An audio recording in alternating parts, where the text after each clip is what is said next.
S M Krishna ಅವರ ಜೊತೆಯಲ್ಲೇ ರಾಜಕಾರಣಕ್ಕೆ ಬಂದಂತಹ ಅವರ ಒಡನಾಡಿ ಕೂಡ ಆಗಿದ್ದಂತಹ ಎಚ್ ವಿಶ್ವನಾಥ್ ಅವರು ನಮ್ಮ ಜೊತೆಲಿದ್ದಾರೆ. ಮಾತಾಡ್ಸೋಣ ಸರ್. ಯಾವಾಗ ಈ ವಿಚಾರ ಗೊತ್ತಾಯಿತು, ಯಾವ ರೀತಿ ಅವ್ರನ್ನ ನೆನೆಸ್ಕೊಳ್ಳೋದಕ್ಕೆ ಇಷ್ಟಪಡ್ತೀರಾ ಈ ಸಂದರ್ಭದಲ್ಲಿ? ನನಗೆ ಇವತ್ತು ಬೆಳಗ್ಗೆ 5 ಗಂಟೆಗೆ ನಾನು VTU ಗೆಸ್ಟ್ ಹೌಸಲ್ಲಿ ಇದ್ದೆ. ಫೋನ್ ಬಂತು,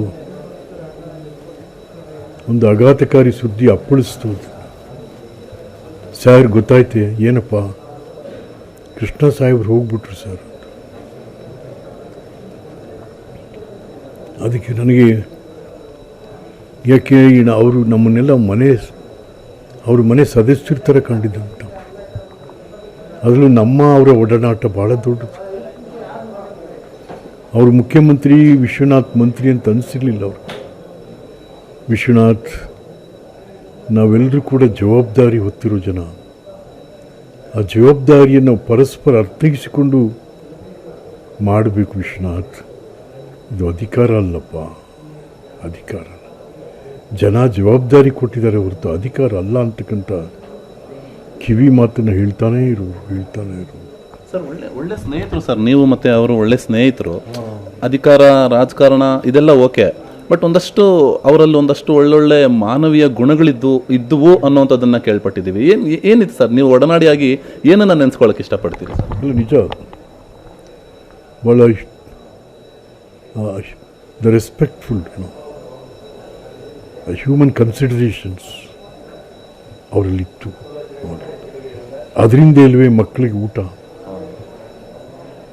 ಅವರಲ್ಲಿ ಮಕ್ಕಳನ್ನು ಪ್ರೀತಿಸುವ, ಶಿಕ್ಷಣವನ್ನು ಪ್ರೀತಿಸುವ. ಹಾಗಾಗಿ ಮಕ್ಕಳು ಇವತ್ತು 84 ಲಕ್ಷ ಮಕ್ಕಳು ಊಟ ಮಾಡ್ತಾರೆ. ಅದು ಎಸ್ ಎಂ ಕೃಷ್ಣ ಅವರ ಸರ್ಕಾರದ ಕೊಡುಗೆ. ಅದು ಯುನಿಸೆಫಿಂದ 36,000 ಶಾಲೆಗಳಿಗೆ ಕಾಂಪೌಂಡು, ಕುಡಿಯೋ ನೀರು, ಶೌಚಾಲಯ ಮಾಡಿದ್ರು. ಹೈಸ್ಕೂಲಲ್ಲಿ ಹೆಣ್ಣುಮಕ್ಕಳು ಬೆಳಗ್ಗೆ ಬಂದರೆ ಸಂಜೆ ತನಕ ಶೌಚಾಲಯ, ಬಹಳಷ್ಟು ರೋಗಗಳಿಗೆ ತುತ್ತಾಗ್ತಾಯಿದ್ರು. ಸೊ ಇದೆಲ್ಲವನ್ನು ಕಂಡುಕೊಂಡಂಥ ಕೃಷ್ಣರು ಯುನಿಸೆಫ್ನ ಸಂಪರ್ಕ ಮಾಡಿ ಅದನ್ನು ಮಾಡಿಸ್ಕೊಟ್ರು. ಅವತ್ತಿನ ದಿವಸಕ್ಕೆ ಒಳ್ಳೆ ತೋಟ. ಸೊ ಕೃಷ್ಣ ಅವರು ಹೇಳಿದ್ರು, ನಮ್ಮ ಶಾಲೆಗಳು ದೇವಸ್ಥಾನಗಳು, ನಮ್ಮ ಮಕ್ಕಳೇ ದೇವರು, ಶಿಕ್ಷಕರೇ ಪೂಜಾರಿಗೆ. ಹಾಗಾಗಿ ಆ ನಮ್ಮ ದೇವರಿಗೆ ಮಧ್ಯಾಹ್ನದ ಊಟ ಅವನಿಗೆ ನೈವೇದ್ಯ ಅಂತಂತ ಹೇಳ್ತಾ ಇದ್ರು. ಸರ್, ಎಸ್ ಎಂ ಕೃಷ್ಣ ಅವರು ಒಬ್ಬ ರಾಜಕಾರಣಿಯಾಗಿ, ಮುಖ್ಯಮಂತ್ರಿಯಾಗಿ ಬಹಳ ಜನಕ್ಕೆ ಗೊತ್ತಿದೆ ಅವ್ರು ಏನೇನು ಮಾಡಿದ್ರು. ಈಗ ನೋಡಿ, ಬೆಂಗಳೂರು ಅನ್ನೋವಂಥದ್ದು, ಬೆಂಗಳೂರನ್ನ ಸಿಂಗಾಪುರ ಮಾಡ್ತೀವಿ ಅನ್ನೋವಂಥ ಒಂದು ವರ್ಡ್ ಒಂದು ರೀತಿ ಫೇಮಸ್ ಆಗೋಯ್ತು. ಈಗ ಗೊತ್ತು. ಅದನ್ನು ಹೊರತುಪಡಿಸಿ ಒಂದು ಒಳ್ಳೆ ಹ್ಯೂಮನ್ ಬೀಯಿಂಗ್ ಆಗಿ, ಮತ್ತು ತುಂಬ ಹಾಸ್ಯ ಪ್ರಜ್ಞೆ ಆಗಿ, ಒಳ್ಳೆ ಕ್ರೀಡಾಪಟು ಆಗಿ ನಿಮ್ಗೆ ಏನೇನು ಗೊತ್ತು ಸರ್ ಅವ್ರ ಬಗ್ಗೆ? ಅಯ್ಯೋ, ಅವರು ಬ್ಯಾಡ್ಮಿಂಟನ್ ಆಡೋರು, ತಪ್ಪಿಸ್ಕೊತಿರ್ಲಿಲ್ಲ. ಒಬ್ಬ ಕ್ರೀಡಾಪಟು ಇರ್ತಾನಲ್ಲ, ಅವನೆಲ್ಲವನ್ನು ಭಾಳ ಕ್ರೀಡೋತ್ಸವದಿಂದ ತಗೋತಾನೆ. ಟೇಕ್ ಇಟ್ ಸ್ಪೋರ್ಟಿವ್ಲಿ ಅಂತೀವಲ್ಲ, ಆ ರೀತಿ. ಹಾಗಾಗಿ ಪ್ರತಿಯೊಬ್ಬನಲ್ಲೂ ಆ ಕ್ರೀಡಾ ಉತ್ಸಾಹ ಬೇಕು. ಅದನ್ನು ಅಕ್ಷರಶಃ ಪಾಲನೆ ಮಾಡ್ತಿದ್ದಂಥವ್ರು. ಇವತ್ತಿನ ರಾಜಕಾರಣವನ್ನು ನೋಡಿದ್ರೆ, ಇವತ್ತಿನ ರಾಜಕಾರಣಿಗಳನ್ನ ನೋಡಿದ್ರೆ, ಮತ್ತೆ ಅವರನ್ನ ನೋಡಿದ್ರೆ, ಅವರಿಂದ ಏನನ್ನು ಕಲಿಬೋದು ಸರ್? ಇವತ್ತಿನ ರಾಜಕಾರಣದಲ್ಲಿ, ಇವತ್ತು ಹೊಸದಾಗಿ ಬರ್ತಾರಂಥ ರಾಜಕಾರಣಿಗಳು, ಮತ್ತು ಇವತ್ತು ಸೆಷನ್ ನಡೀತಾರಂಥ ರೀತಿ ಎಲ್ಲ ನೋಡ್ತಾ ಇದ್ದೀವಿ ನಾವು. ಅವರಿಂದ, ಆ ಕಾಲದಿಂದ, ಮತ್ತೆ ತಾವು ಕೂಡ ಸಂಪುಟದಲ್ಲಿ ಇದ್ರೆ ಅವ್ರ ಸಂಪುಟದಲ್ಲಿ ಏನನ್ನ ಕಲಿಬೇಕು ಸರ್? ಪಕ್ಕದವ್ರನ್ನ ಪ್ರೀತಿಸುವಂಥ, ಜನರ ಸಂಕಷ್ಟಗಳಿಗೆ, ಆಶೋತ್ತರಗಳಿಗೆ ಧ್ವನಿಯಾಗತಕ್ಕಂಥ.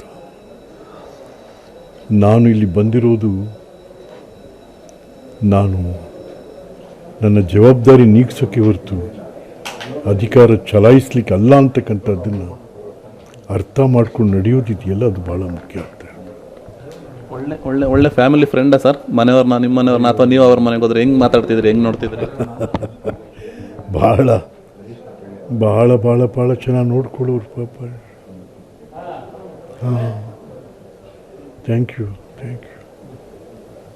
ಮಂತ್ರಿ ಆಗಿದ್ರಿ ನೀವು ಅವ್ರ ಸಂದರ್ಭದಲ್ಲಿ, ಯಾವ ರೀತಿ ಕೋಆಪರೇಷನ್ ಸರ್? ಅವ್ರು CM ಆಗಿದ್ರು, ನೀವು ಮಂತ್ರಿ.